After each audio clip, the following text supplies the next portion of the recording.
Queremos hacerle algunas preguntas relacionadas con el análisis del cine. Recientemente se ha publicado un libro sobre análisis de cine que usted es compilador.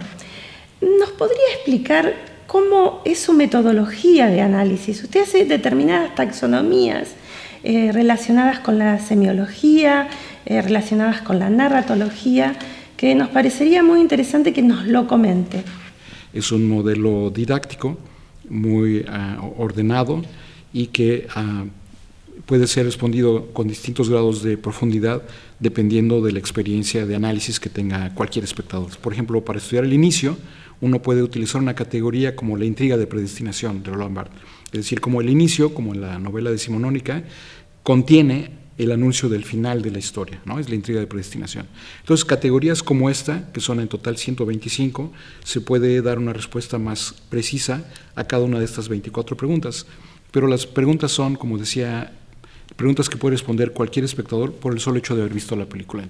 Otra pregunta que nos interesa hacerle sobre el último congreso de Sepancine, que estuvo muy bien, el Sepancine del 2016, donde se juntaron diferentes analistas de todo el mundo, pero unas mesas particulares referidas a sus estudiantes de cine que hablaban del plano secuencia, o sea, analizaban el plano secuencia. ¿Nos puede comentar cómo se construye, cómo se deconstruye una película a través del análisis de lo que sería ese espacio del cine que es el plano secuencia? Sí, en el 15º Congreso de la Asociación Mexicana de Teoría y Análisis Cinematográfico, que fue apenas hace unas pocas semanas, ahora en julio de 2016, participaron mis estudiantes de licenciatura en Comunicación Social, que son estudiantes de 19 o 20 años, ¿no?, que están en el tercer año de la licenciatura y que tomaron un módulo de análisis de cine conmigo. Es un grupo realmente estupendo. Se convirtió en el primer encuentro nacional de estudiantes de análisis cinematográfico. Y lo que hicimos fue organizar sus trabajos de curso, que son análisis de una secuencia, o sea, de un fragmento de un largometraje o algunos cortometrajes que ellos eligieron de 2 o 3 minutos cada uno. Y lo que hicieron fue analizar respectivamente cada uno de los 5 elementos. Algunos estudiaron la imagen, otros estudiaron el montaje, otros estudiaron la estructura narrativa, otros estudiaron el sonido, ¿no?, y la música, y otros estudiaron la puesta en escena. Entonces, estos 5 componentes que conforman el lenguaje cinematográfico fueron estudiados por cada uno de los estudiantes en el caso de secuencias o de cortometrajes particulares. Debo decir que en este congreso participaron 120 investigadores de 8 países y estaban muy sorprendidos, ¿no?, muy contentos del trabajo que hacen los estudiantes. Robert Stan es uno de los grandes interpretadores, analistas de la historia del cine. Usted recientemente hizo la traducción del texto de adaptación, que es un manual muy importante para todos los que nos interesa el planteo del guión como adaptación. ¿Nos podría contar cómo fue esa experiencia de traducir al español ese texto? Claro, lo que ocurre es que Robert Stam, es un colega que tuve en la Universidad de Nueva York cuando estuve allá, él hace unos años compiló 50 artículos de otros tantos investigadores donde se estudiaron casos particulares de adaptación de literatura a cine. Y Robert Stam escribió la presentación, el prólogo, que tiene unas 80 páginas. Entonces traduje este texto que se publicó en la Universidad Nacional en México, y se llama Teoría y Práctica de la Adaptación. Y básicamente lo que sostiene Stam, que es algo que ha estado sosteniendo desde hace unos 15 años y que ha generado una nueva forma de estudiar la adaptación, es que por una parte todas las películas son una forma de adaptación. Se adaptan historias de la realidad o se adaptan materiales que provienen de algún lado, ¿no? Es decir, que no fueron hechos necesariamente para el cine, por una parte. Pero por otra parte está también proponiendo que en la teoría de la adaptación clásica se toma como referente el texto literario y entonces la película debe ser fiel al texto literario. Pero esta es la perspectiva desde la literatura. En cambio, ahora desde la perspectiva del cine, Lo importante es lo que hace esta película, que puede ser una adaptación, pero de una obra literaria, por ejemplo, pero lo que hace con el lenguaje cinematográfico. Entonces, desde esta perspectiva ya no hablamos de adaptación, sino hablamos de traducción. Y en la teoría de la traducción lo importante es el texto de llegada, no el de partida. Entonces uno puede estudiar una adaptación prescindiendo del estudio de la obra literaria original y estudiando solamente lo que la película logra en términos de su propio lenguaje cinematográfico, ¿no? Esta teoría de la traducción yo la he estudiado con un modelo glosemático, ¿no? Que es una forma más precisa para estudiar. Ahora, el libro de Stamm lo publicó, decía, la Universidad Nacional, el CUEC, que es el Centro Universitario de Estudios Cinematográficos, la escuela de cine más importante de México, y hay 10 escuelas de cine, ¿no? Y el CUEC tiene ahora una colección de libros, de muchos de ellos traducciones, que se ha convertido en la referencia editorial más importante de libros de cine en México.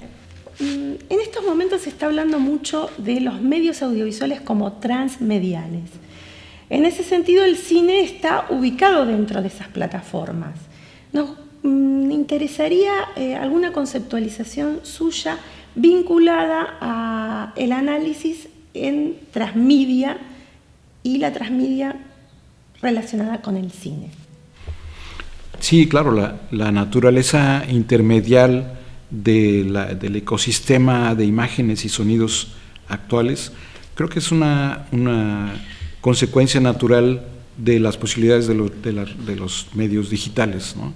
Y de los recursos actuales. Y lo que sirve, yo creo, para estudiar estos mecanismos es la teoría del intertexto, ¿no? Porque en realidad la intermedialidad sería una extensión de las estrategias intertextuales.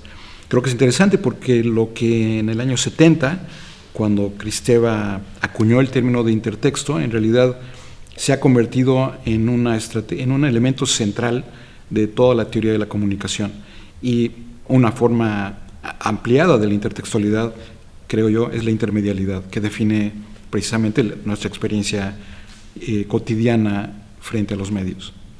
Usted tiene una vasta experiencia como docente, como analista, como hombre vinculado a la pedagogía del cine. ¿Cuáles son, en ese sentido, sus principales referentes teóricos? Sí, gracias por la pregunta. Bueno, en realidad lo que yo he estado elaborando, además de modelos de análisis específicos, sobre todo relacionados con el lenguaje cinematográfico y con la forma, también he estado creando estos mapas de las teorías del cine, ¿no?